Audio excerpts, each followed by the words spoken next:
Jadi Atar tuh sekolah di daerah Pontianak, Kalimantan Barat. Nah, pas Atar baru masuk SMP, biasanya kan ada kayak demo ekskul gitu ya. Si Atar ikutan lah ke acara itu. Dan yang paling terkenal bagus dan berprestasi di sana tuh Paskibra. Jadi perhatiannya si Atar tuh tertuju banget lah sama si ekskul itu. Dan tanpa mikir panjang, dia langsung mau ikutan ekskul Paskibra. Atar langsung daftar dan setelah ngelewatin proses berhari-hari, Atar ngerasa bangga banget karena sebenarnya yang daftar tuh banyak banget dan harus diseleksi. Tapi si Atar ini tuh lolos jadi paskibraka. Jadi jadwal latihannya tuh biasanya hari Jumat setelah pulang sekolah Moebi. Sekitar jam 2 siang setelah Jumatan selesai. Nah, karena masih kelas 7, jadi Atar tuh masih punya kakak kelas paskibra yang lumayan banyak. Dan di situ dia juga belum bisa hafal semuanya. Jadinya dia tuh cuma main sama teman-teman seangkatannya aja lah selama ekskul ini.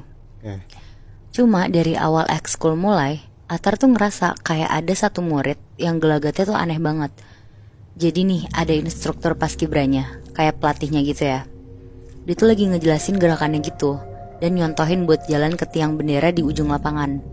Tapi ada satu murid perempuan yang Atar yakin bukan dari kelas 7 ngikutin pelatihnya ini, bahkan jalan di sebelah pelatihnya. Pokoknya bener-bener persis ngikutin gerakan si pelatihnya ini.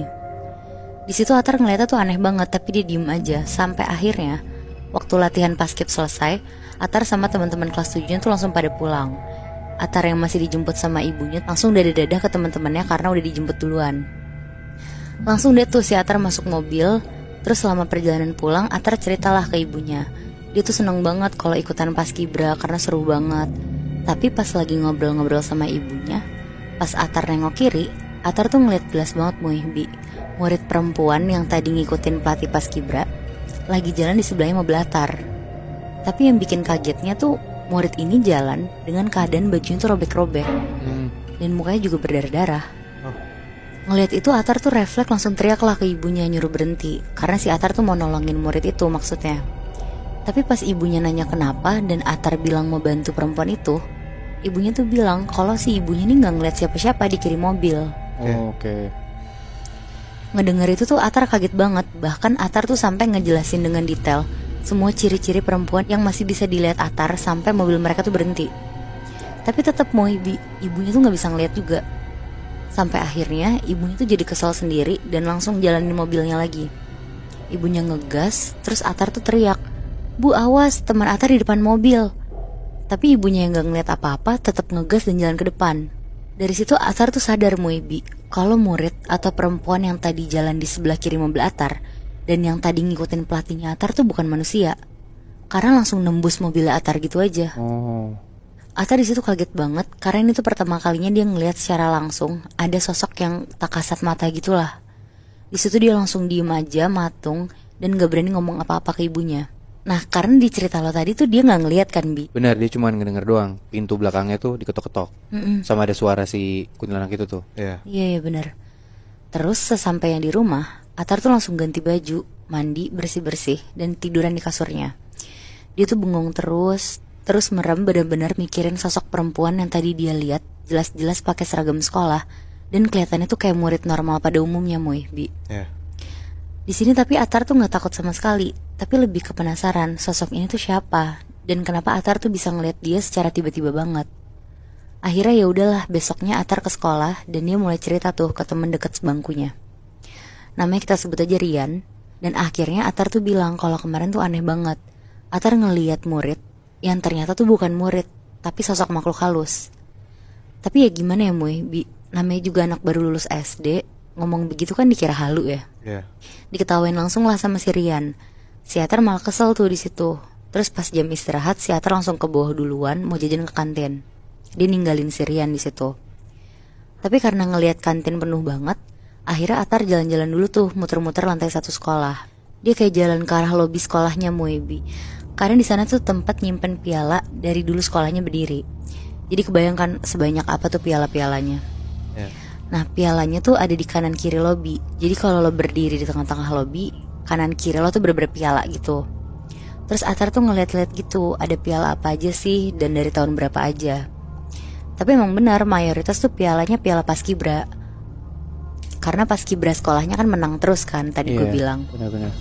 Nah pas Atar balik badan mau ngeliat sisi piala yang satu lagi, Atar kaget banget Moy, Bi. Dia ngeliat ada sosok perempuan yang dia lihat kemarin lagi. Tapi ya bukannya kabur, si Atar tuh pelan-pelan jalan ngedeket dan berdiri nyampingin si sosok ini. Anjir, berani banget. Sambil Atar tuh ngelirik ke piala yang diliatin sama sosok ini, karena sosok ini tuh katanya gak bergerak sama sekali ngeliatin piala itu. Pas dibaca Atar sih gak ada yang aneh, soalnya pialanya itu tuh tulisannya Piala Juara 1 Lomba Paskibra tahun 2001. Ngeliat itu Atar bingung sih. Terus abis ngeliat pialanya, Atar langsung ngeliat lah ke si perempuan ini. Niatnya sih mau pura-pura sambil sosok nanya anak kelas berapa Moy, Bi. Tapi pas Atar baru mau ngeluarin kata dari mulut, si sosok perempuan ini tuh nengok ke Atar langsung. Terus mukanya tuh basah sama air mata dan hancur banget Moy, Bi. Waduh. Di situ juga langsung bau banget satu lobi rasanya. Kayak bau-bau amis darah kecampur sama bau bangke yang udah lama gitu. Udah tuh langsung kabur lah si Atar. Dia bener-bener lari kenceng banget langsung ke kelasnya, ngasih tahu ke Rian kalau dia tuh ngeliat sosok itu lagi. Karena penasaran akhirnya Rian ikut tuh ke bawah buat ngecek apa yang dilihat sama si Atar. Tapi pas mereka berdua sampai ke lobi, udah nggak ada siapa-siapa Moy, Bi. Kosong lobinya. Tapi nggak tahu kenapa di situ Rian tuh percaya sama Atar.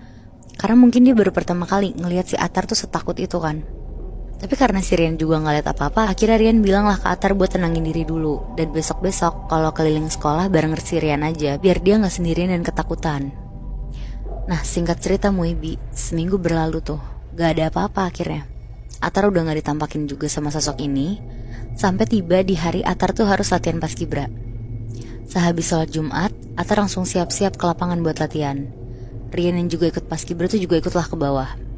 Pas sampai di bawah dan lagi ngobrol-ngobrol, lagi-lagi Atar tuh ngeliat sosok perempuan ini persis di lobi tempat Atar ngeliat dia kemarin. Di depan piala-piala itu? Benar Moy. Langsung dikasih tau lah tuh ke Rian bisik-bisik. Tapi ya ternyata Rian juga sama kayak ibunya Atar, gak bisa ngeliat sosok itu. Akhirnya Atar mutusin untuk gak nganggep sosok itu ada dan fokus buat latihan. Terus Moy, pas lagi latihan, lagi-lagi Atar tuh ngelihat sosok perempuan itu, tapi di depan tiang bendera, pakai seragam sekolah dan diem aja gak ngapa-ngapain sampai latihannya selesai. Nah akhirnya selesai latihan, Atar yang udah ngerasa kesel banget karena cuma dia yang ditampakin, nyapa salah satu kakak kelas paskibranya dan ngasih tahu tentang apa yang dia lihat dari seminggu lalu sampai barusan. Ngedenger itu kakak kelas paskibranya Atar tuh kaget banget Muibi. Pas bubar latihan, kakak kelasnya ini tuh cerita ke Atar kalau ada satu cerita. Jadi sekitar 10 tahun lalu ada lomba paskibra di zaman itu, dan lombanya itu tuh di kantor gubernur. Nah pas OTW dari sekolah, salah satu anggota paskibra itu tuh kecelakaan dan meninggal. Tapi lombanya tuh tetap berjalan seperti biasa dan sekolahnya Atar tuh menang juara 1. Nah untuk ngehargain si murid yang kecelakaan ini yang gak bisa ikut lomba, jadi pialanya tuh dapet 2, dikasih sama kantor gubernur ini. Yang satu piala penghargaan karena menang, yang satu lagi tuh piala penghargaan untuk murid yang meninggal ini. Nah katanya menurut cerita yang udah turun-temurun di sekolah itu, korban ini tuh masih sering datang ke sekolah pakai baju sekolah, terus ngeliatin pialanya di jam istirahat dan pulang sekolah. Oh berarti bener yang dilihat sama Atar itu salah satu siswa yang kecelakaan? Iya Muy, kayaknya sih kayak gitu ya. Soalnya dari ceritanya si Atar, dia bilang kalau emang si sosok perempuan itu selalu ada di depan piala itu. Di kota Depok, Jawa Barat, itu ada jalan namanya Jalan Siliwangi. Jadi Jalan Siliwangi itu dekat Jalan Raya Margonda lah. Di daerah Depok dekat ke arah Citayam lah. Nah di Jalan Siliwangi itu ada sebuah rumah makan. Dulunya sebelum jadi rumah makan, tempat itu tuh sebuah rumah yang menyimpan cerita yang cukup gelap. Yang akan gue ceritain sekarang ini.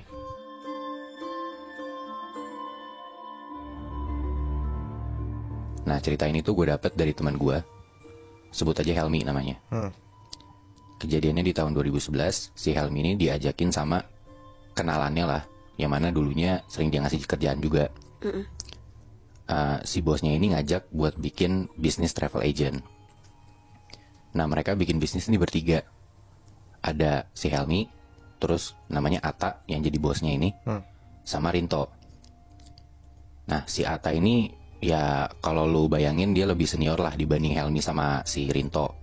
Jadi dia bosnya, dia kayak dia yang punya duit juga. Nah dan si Ata ini punya satu properti di Jalan Siliwangi, rumah satu lantai, cukup luas dan udah lama nggak dipakai. Oke. Rumah ini tuh peninggalan kakeknya. Nah, mereka manfaatin ruangan-ruangan yang ada di rumah itu, tapi emang ada satu ruangan yang mereka tuh nggak pakai sama sekali dan mereka nggak sentuh.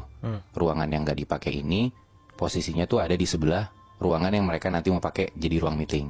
Oke. Nah, mulailah tuh mereka hari pertama ngebangun kantor ini, mereka beres-beres rumah dong, karena tadi kan gue bilang rumahnya udah nggak pernah dipakai gitu kan, jadi kotor, berdebu segala macem. Mereka beres-beres termasuk ngecat juga, ngecat tembok. Nah, mereka ngerjain tuh bertiga, ngecat tembok segala macem, sampai akhirnya jam 11 malam itu ngecat belum kelar. Nah, Helmi ngomong dong, gimana nih udah jam 11 malam, besok nih cat harusnya udah kelar karena kita mau masukin barang. Nah, terus Rinto ngomong, udah bang, gue yang kelarin aja sendiri. Bang Helmi sama Bos Atta cabut aja. Oke. Tuh ya udahlah, akhirnya Atta dan Helmi cabut. Rinto berarti sendirian di rumah? Rinto sendirian ngecat. Oke. Udah tuh. Nah, besokannya Helmi sama Atta datang ke kantor. Mereka datang masuk ke rumah. Ternyata pas mereka lihat, ini cat belum beres. Barang-barangnya masih tergeletak kayak kemarin, kaleng-kaleng juga masih kebuka. Terus si Rinto nggak ada. Bingung dong, mana nih si Rinto, kok ini belum beres, masih ada bagian yang belum dicat, barang-barang juga masih berserakan. Ditelepon lah Rinto, ditelepon nggak ngangkat. Sekitar jam 11-an siang lah, akhirnya si Rinto dateng. Ditanya dong, Tok, lu kemana? Kok ini belum selesai catnya? Kok lu tinggalin gini aja nggak beres gitu kan? Si Rinto akhirnya cerita, iya bang, sorry banget, gue tadi malam mau ngelarin sebenarnya, tapi gue takut. Ditanya dong sama Helmi, hah, takut kenapa? Nah, di situ Rinto cerita, jadi di tengah-tengah dia lagi ngecat tuh, sekitar jam 12-an malam, di tengah malam itu dia lagi sendiri, tiba-tiba dia dengar ada kayak suara hentakan kaki gitu loh, kayak dek dek dek. Nah, padahal kan di situ dia posisinya sendiri kan, tengah malam gitu kan. Ya udah, akhirnya dia mikir, oh mungkin gue salah dengar kali. Terus dia lanjut lagi ngecat. Dia lanjut ngecat, tiba-tiba dia dengar lagi tuh suaranya tuh, dek dek dek dek dek dek. Dia coba dengerin lagi kan, suaranya nggak berhenti-berhenti. Akhirnya dia coba nyari tuh, ini suara dari mana? Kok ada suara hentakan kaki, padahal kan gue sendiri gitu kan. Dia coba cari sumber suaranya, semakin dia ikutin, ternyata dia sampai tuh, oh suaranya muncul dari ruangan yang nggak dipakai, yang nggak disentuh sama sekali. Di situ ruangannya tuh masih ketutup. Dia coba dengerin lagi, masih ada suaranya, duk duk duk duk duk duk.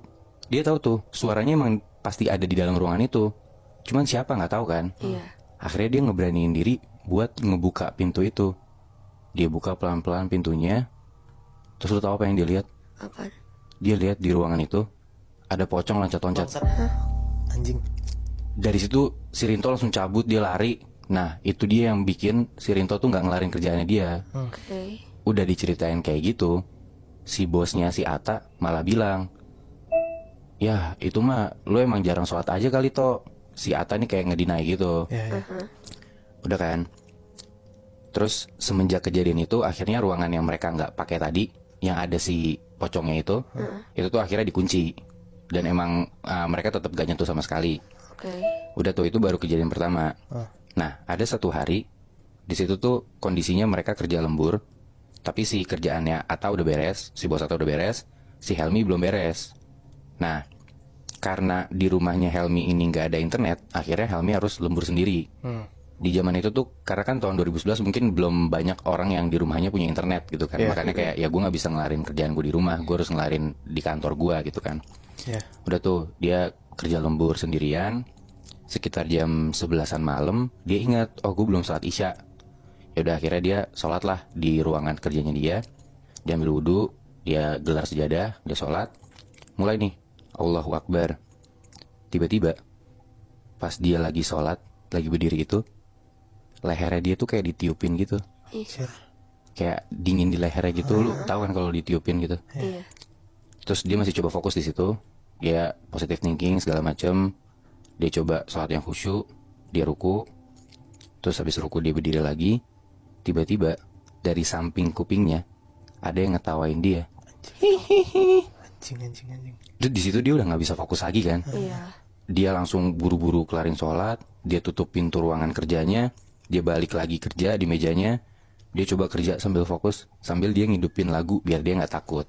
Dia kencengin tuh lagunya. Pas lagi di tengah-tengah dia kerja tengah malam itu, tiba-tiba pintu ruangan dia yang dia tutup tadi itu kebuka pelan. Muncul kepala cewek, ngintipin dia. Mukanya pucet. Lama-lama kepalanya makin muncul. Lehernya panjang, rambutnya panjang jatuh ke bawah. Ngetawain dia kenceng. Hihihihi. Di situ Helmi langsung teriak, dia zikir, dia astagfirullahaladzim, dia zikir sambil merem, dia gemeteran banget. Dia panik banget. Sampai gak lama dia coba belekin matanya. Dia coba buka mata, tiba-tiba hilang tuh pala. Dari situ dia punya kesempatan, udah gue harus balik, gue cabut. Akhirnya dia beres-beresin data-datanya dia, bodo amat, dia gak peduli sama kerjaannya, dia cabut lah pulang. Besokannya pas mereka udah pada kumpul di kantor, akhirnya Helmi ngasih tau lah, dikonfront ke Atta. Ini sebenarnya rumah ini tuh ada apa sih bos, gitu kan. Karena kayak ya ini kan rumahnya Atta kan. Terus sebelumnya udah ada kejadian Rinto liat pocong. Terus kemarin malamnya dia ngeliat ya dia ditampakin sama cewek gitu. Bingung dong Helmi kenapa. Nah si Atta ngomong, nggak ada kok, gue nggak lihat apa-apa. Dan emang nggak ada apa-apa. Ini cuma rumah kosong yang udah lama nggak ditempatin aja, makanya gue jadiin ini kantor. Karena kayak ya dia ngerasa ini properti yang sayang untuk gak dipakai gitu loh. Abis itu Atta ngomong, ah lu semua halu kali, nggak ada yang kayak gitu-gituan. Nah di situ Helmi udah mulai kesel, dia bilang, ya udah kalau lu nggak percaya gini aja deh, malam ini kita lembur, jangan ada yang pulang ya. Setujulah tuh mereka bertiga, akhirnya malam itu lembur. Nah mereka lembur kerja di ruangan meeting yang samping ruangan kosong tadi. Itu tuh sekitar jam 11-an malam. Mereka lagi asik kerja gitu kan. Tiba-tiba dalam keheningan itu mereka dengar kayak ada suara bola jatuh terus ngeglinding dari ruangan sebelah ke arah ruangan mereka. Jadi kayak tik tik tik tik tik tik tik tik tik tik tik. Ya mereka semua langsung refleks ngelihat ke arah pintu ruangan mereka yang kebuka. Kayak lu udah tahu nih bolanya dari mana, terus lu nungguin bola itu lewat di depan lo. Tiba-tiba pas mereka semua bertiga udah ngelihat ke arah pintu dan bolanya makin dekat, ternyata lu tahu apa yang mereka lihat? Apa? Ternyata yang ngegelinding itu bukan bola. Terus? Tapi yang ngegelinding tuh kepala orang, rambutnya berantakan, matanya melotot, mulutnya mangap, ngegelinding lewatin ruangan mereka. Tiga-tiganya ngeliat deh. Tiga-tiganya ngelihat. Wah di situ mereka langsung lari selari-larinya. Mereka ngibrit keluar rumah. Sampai di depan rumah tuh mereka tutup pintunya, mereka udah ngos-ngosan. Di situ Helmi marah tuh. Udah lihat kan lu bos? Dia ngomong ke Atta. Udah lihat kan lu bos? Ini sebenarnya rumah apa sih? Akhirnya di situ Atta ngaku. Kan awalnya gue ceritain kan tadi, ini tuh rumah peninggalan kakeknya. Nah yang Atta nggak ceritain adalah kalau dulu kakeknya itu ngelakuin praktek pesugihan. Dan kakeknya itu praktek pesugihannya di dalam ruangan yang gak disentuh tadi. Si kakek ini ngelakuin pesugihan dan dia kerjasama sama iblis. Nah rumah itu gak ditempatin lagi karena kakeknya tuh meninggal di ruangan itu. Dan meninggalnya tuh gak wajar gara-gara si kakek ini dijadiin tumbal sama iblis-iblis dan setan-setan peliharaannya.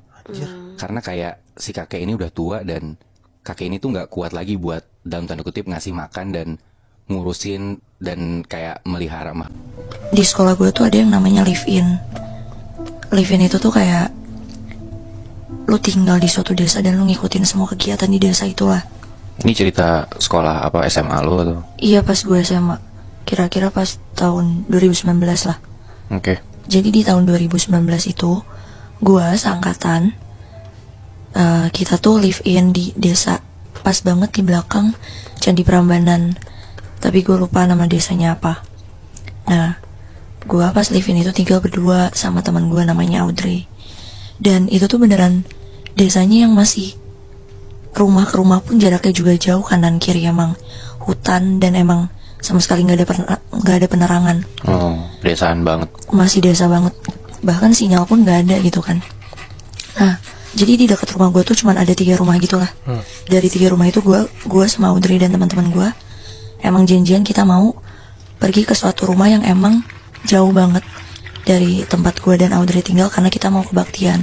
Kan gue sekolahnya Katolik kan. Nah, pas gue sama Audrey mau pergi dari rumah, kan di situ kita tinggal masih tetap ada orang tuanya kan, jadi kayak orang tua asuh kita lah, namanya Bu Eno sama Pak Eno. Di situ Bu Eno bilang ke gue sama Audrey, Mbak nanti pas perginya hati-hati ya, maksudnya saling jaga satu sama lain, ngomongnya juga jangan ngasal. Di situ kita dengerin kata Bu Eno. Terus abis itu, tapi kan gue sama Audrey penasaran ya. Di situ kita nanya ke Bu Eno, emang kenapa Bu? Nah, sebelum berangkat, di situ Bu Eno akhirnya cerita ke kita, kurang lebih 4 atau 5 tahun sebelum angkatan gue live in, tuh sempat ada peristiwa yang ngebuat intinya jadi setiap live in tuh jadi jauh lebih apa ya? Jauh lebih diperhatiin lah kita, pokoknya jauh lebih dijaga. Jadi pas 4 atau 5 tahun yang lalu tuh sempat juga ada kegiatan live in kan. Emang dari sekolah gue tiap tahunnya tuh ada kegiatan live in. Nah cerita ini tuh peristiwa itu tuh kejadian sama anak yang tinggal juga di rumah Bu Eno, kakak kelas gue namanya Andrew. Nah di situ pas tahun mereka tuh satu rumah masih tinggalnya berempat, jadi masih hitungannya ramai kan. Satu rumah 4 anak gitu. Iya, satu rumah 4 anak. Nah di situ mereka juga sama lagi pengen pergi untuk ke acara kebaktian. Di situ Bu Eno juga ngasih tahu gitu ke mereka kayak, Mas nanti pas berangkat hati-hati, saling jaga satu sama lain, ngomongnya jangan ngasal. Karena yang kayak tadi gue bilang kan, emang desanya emang masih desa banget gitu. Kebaktian itu mulai jam 8 malam. Jadi Andrew sama teman-temannya tuh pergi ya jam 7:30 lah. Jalan kaki gitu chef ke tempat kebaktian. Jalan kaki emang di situ transportasi juga masih amat sangat terbatas. Dan emang dari pihak sekolah juga emang gak dibolehin bawa transportasi kan. Jadi mau gak mau ya emang harus jalan. Nah itu kan udah gelap ya, sama sekali gak ada penerangan. Nah mereka tuh cuman boleh bawa lilin karena emang selama seminggu live in tuh HP dikumpulin ke guru-guru. Banget berarti. Iya, nah di situ Andrew sama 3 temennya jalan. Dan Andrew tuh emang orangnya iseng banget, terus nantangin gitu loh, jahil usil, gak percaya sama hal-hal yang seperti itu. Nah pas lagi mereka jalan, ya 3 temennya sih diem-diem aja. Ada satu temennya Andrew tuh yang emang penakut banget. Pas lagi selama di perjalanan, Andrew tuh kayak ngisengin, kayak niru-niruin suara ketawa, atau gak dia tiba-tiba suka ngisengin nyolek temennya. Sampai akhirnya temennya ngomong kayak, Drew jangan gitu bego, kan tadi udah dikasih tahu sama Bu Eno, jangan iseng aneh-aneh gitu kan. Maksudnya kan kayak, itu lu bukan di tempat lu, jadi lu masih respect lah. Udah di situ Andrew masih ngisengin teman-temannya lagi kayak nunjuk-nunjuk pohon, bilang kayak, lihat bego ada kuntilanak, ada setan gini-gini. Temennya di situ udah mulai nggak suka dong. Akhirnya ngingetin lagi ke Andrew, udah Drew, kalau misalnya beneran lu yang digangguin gimana bego. Situ Andrew dengan tengilnya jawab, ya lagi tuh doang masa takut. Nah terus dari situ nggak lama kemudian Andrew capek jalan karena emang jaraknya jauh kan. Akhirnya Andrew nyuruh teman-temannya untuk jalan duluan aja. Di situ ada temannya Andrew bilang, lu emang nggak takut sendiri kan gelap gini Drew? Terus di situ Andrew bilang, enggak lah santai aja. Ya udah temannya yang 3 lanjut jalan ke tempat kebaktiannya. Di situ Andrew istirahat dulu, duduk gitu loh kayak ada batu. Pokoknya di situ dia duduk. Nah di sisi lain kan kebaktian udah mulai kan. Ya kegiatan kebaktian berjalan lancar. Sampai akhirnya yang 3 temen itu kayak saling nanya gitu loh, Andrew mana kok gak nyampe-nyampe. Mereka masih positive thinking, mungkin kayak ya mungkin Andrew gak datang aja kali atau gimana. Atau gak mungkin Andrew balik lagi ke rumah kan. Selesai acara kebaktian, semua murid pada balik ke rumahnya masing-masing. 3 temennya Andrew balik juga ke rumahnya. Pas nyampe rumah, dia nanya ke Bu Eno kan kayak, Bu, si Andrew ada di rumah? Terus di situ Bu Eno ngomong, loh bukannya tadi kalian berangkatnya berempat? Dari tadi Andrew nggak ada balik ke rumah kok. Nah di situ kan pasti ada hal yang aneh dong. Bu Eno ngerasa hal aneh. Akhirnya Bu Eno langsung sama Pak Eno tuh lapor ke kepala desa di situ, bilang kalau misalkan salah satu anak yang tinggal di rumah dia tuh nggak ada. Akhirnya di situ anak-anak sama sekali nggak boleh keluar rumah, dan beberapa warga di dekat desa situ nyariin Andrew kan. Dicariin semalaman gak ketemu. Sampai kira kebesokan paginya akhirnya dari pihak sekolah acara diputusin untuk stop gitu, udah nggak ada acara lagi. Karena kan fokusnya untuk nyari Andrew kan. Nah itu tuh Andrew hilang di hari ketiga. Di hari keempat seharian nyari sampai akhirnya matahari juga udah nggak kelihatan, Andrew masih tetap nggak ketemu. Di situ Bueno panik, Pak Eno juga panik, orang desa juga panik kan, karena mikir ya Andrew tanggung jawab sekolah sama tanggung jawab orang di desa itu kan. Iya benar. Sampai akhirnya di jam 10 malam tiba-tiba si kepala desa tuh ngetok ke rumahnya Bueno sama Pak Eno. Kayak tok tok tok, assalamualaikum Bu. Terus kayak iya, ini si Andrew udah ketemu. Terus kayak di mana, langsung dong Bu Eno sama Pak Eno keluar, tapi yang 3 anak itu disuruh tetap di dalam kan, karena aturannya masih tetap sama. Nah pas ditemuin tuh di situ Andrew ketemunya dia lagi duduk di atas pohon gitu Pak. Pohonnya emang gede sih, emang pohon yang kayak pohon beringin. Anjir. Dia duduk di situ. Akhirnya Pak kepala desa ngomong, itu si Andrew kan. Terus akhirnya ya udah mak kepala desa sama Pak Eno diturunin. Di situ Andrew keadaannya udah kotor, bajunya udah dekil, terus baunya juga udah nggak enak. Terus yang menjijikan dan anehnya adalah di mulutnya Andrew ada belatung. Bangsat. Keluar dari mulut gitu. Akhirnya ya sama Bueno dibersihin dulu, dikasih air minum biar nggak panik. Di situ akhirnya Bueno, Pak Eno sama kepala desa nanya, Andrew habis dari mana aja kok bisa ada di atas pohon? Di situ Andrew masih apa ya, tatapannya masih kosong, mungkin karena masih shock, masih panik. Akhirnya Andrew udah mulai bisa ngejelasin, mulai bisa ngeceritain. Jadi dia cerita ternyata pas dia lagi yang jalannya belakangan, yang dia nyurut 3 temannya duluan, dia di situ pas lagi duduk sambil ngerokok, ngerasa di belakangnya tuh ada sosok yang badannya tinggi, gede, berdiri di belakang dia gitu. Terus di situ pundak dia ditepuk, dan pas dia nengok, bener aja sosok yang nepok dia tuh kalong wewe. Anjing. Bangsat. Si sosok ini tuh tinggi, besar, perempuan, kukunya panjang, rambutnya panjang, bertaring juga. Nah di situ pas Andrew nengok, Andrew mau teriak, mulutnya tuh langsung ditutup sama kalong wewe itu, dan dia nggak bisa teriak sama sekali. Terus akhirnya di situ dia bilang, nah setelah mulutnya ditutup, dia tuh dibawa sama kalong wewe itu ke atas pohon yang dimana dia ditemuin. Berarti si Andrew berasa diangkatnya itu berasa? Dia nyadar, dia sadar. Anjir. 2 hari itu hilang, dia tuh emang ada di situ sama kalong wewe beneran. Waktu itu sih Andrew bilangnya kayak beneran dijagain banget. Anjing. Terus akhirnya dia juga cerita ngomong kenapa mulutnya banyak belatung, karena dia dikasih makanan sama kalong wewenya belatung. Aduh. Disuapin paksa. Akhirnya Andrew nyadar kayak mungkin itu karena akibat dia ngomong sembarangan dan nantangin juga kan. Iya pasti. Nah gara-gara peristiwa itu, makanya setiap tahun setelah kejadian itu perangkatan tuh dikasih tahu kayak beneran diingetin berulang-ulang kali, kayak kalau misal mau kemana-mana baca doa, jangan ngomong yang ngasal, hargain penunggu di sini, karena kan nggak ada yang tahu, dan desanya juga emang masih yang mistis, maksudnya masih percaya hal mistis kayak gitu.